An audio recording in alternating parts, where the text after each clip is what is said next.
Good evening, Raiders Nation, and welcome to your go-to source for all things silver and black. Buckle up, because we're diving into a tough one today.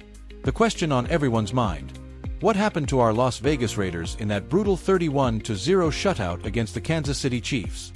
It's a game that left fans at Allegiant Stadium, our shining Death Star in the desert, speechless, and rookie sensation Ashton Jeanty didn't hold back in his raw, honest take. Let's break it down, dissect the fallout, and look ahead to what's next for this storied franchise. First, the main event. On Sunday, the Raiders faced a Chiefs team that came locked and loaded, with Patrick Mahomes unleashing his full arsenal for the first time this season. The result? A complete domination.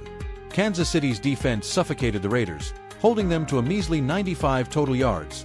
Folks, that's the lowest output for the Silver and Black since their 2018 season, a year we'd all rather forget. Rookie running back Ashton Jeanty, who's been a bright spot in this offense, was bottled up, managing just 21 yards on the ground. The Raiders' offense couldn't find a rhythm, failing to convert a single third or fourth down. Zilch. Add in a handful of penalties, and it was a day where nothing clicked. Mahomes, on the other hand, was vintage Mahomes, 286 yards, 3 touchdowns, picking apart the Raiders' defense like it was a practice drill. Now, let's talk about Ashton Jeanty. This kid, a third-round pick out of Boise State, has been turning heads with his explosive runs and relentless energy.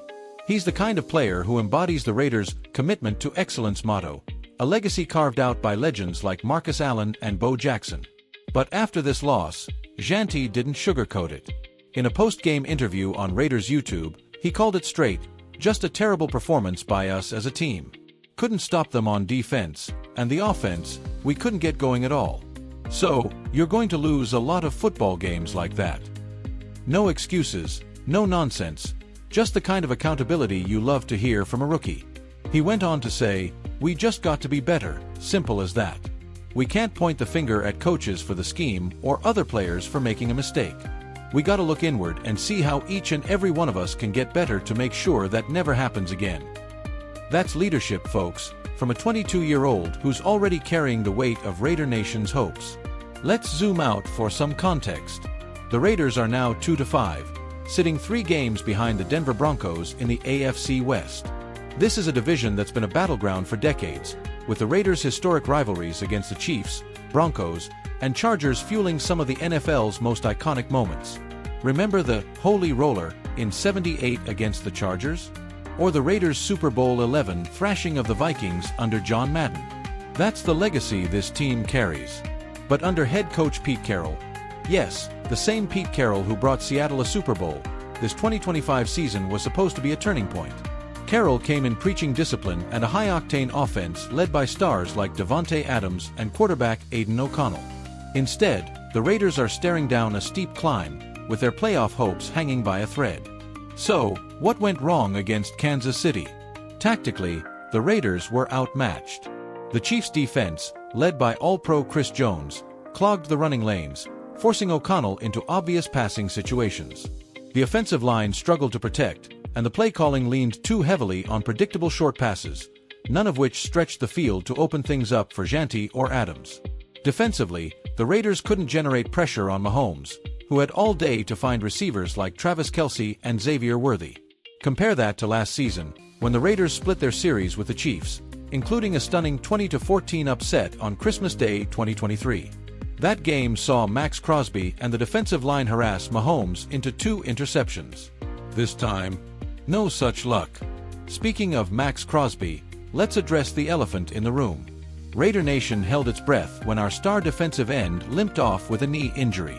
Crosby, the heart and soul of this defense, is a 2-time All-Pro who plays with the kind of fire that reminds you of Raiders greats like Howie Long.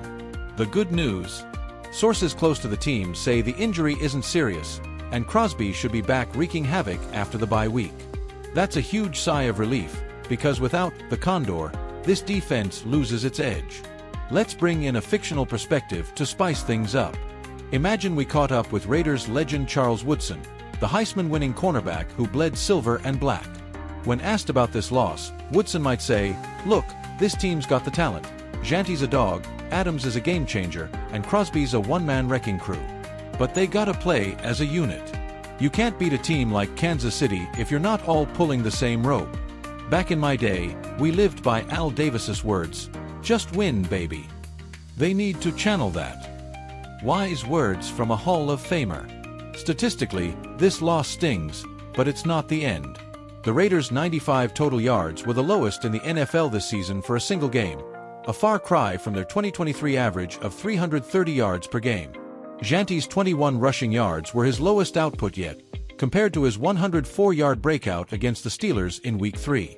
The Chiefs, meanwhile, are rolling, with Mahomes now averaging 280 passing yards per game against the Raiders over the last 3 seasons. That's a rivalry stat that burns for Raider Nation, especially given the Chiefs' 3 straight Super Bowl appearances. Looking ahead, the bye week couldn't come at a better time. It's a chance to reset, heal up, and dig into the film, just like Jeanty said. The Raiders face the Cincinnati Bengals in Week 9, a team that's been inconsistent but dangerous with Joe Burrow at the helm. If the Raiders can tighten up their offensive line play and get Crosby back to 100%, they've got a shot to steal one on the road. But the bigger picture? At 2-5, the postseason is a long shot. To sneak into the AFC's 7th seed, they'd likely need to go 7-3 or better down the stretch. A tall order, but not impossible. Remember, this is the franchise that pulled off an improbable playoff run in 2021 despite losing their head coach mid-season. Raider Nation thrives on defying the odds. Let's wrap this up with a nod to the fans. Raiders Nation, you're the heartbeat of this team, from the black hole in Oakland to the dazzling stands of Allegiant Stadium. This loss to the Chiefs hurts, no doubt, especially with that historic rivalry, where games feel like they carry the weight of Al Davis's legacy. But as Ashton Jeanty said, it's about looking inward and getting better. So, let's rally behind our boys in silver and black. Tune in for Week 9 against the Bengals, and let's see if this team can channel that old-school Raiders swagger. Keep the faith, Nation, and as always, just win, baby. For more updates, smash that subscribe button and follow us for every play, every moment. This is your Raiders Report, signing off.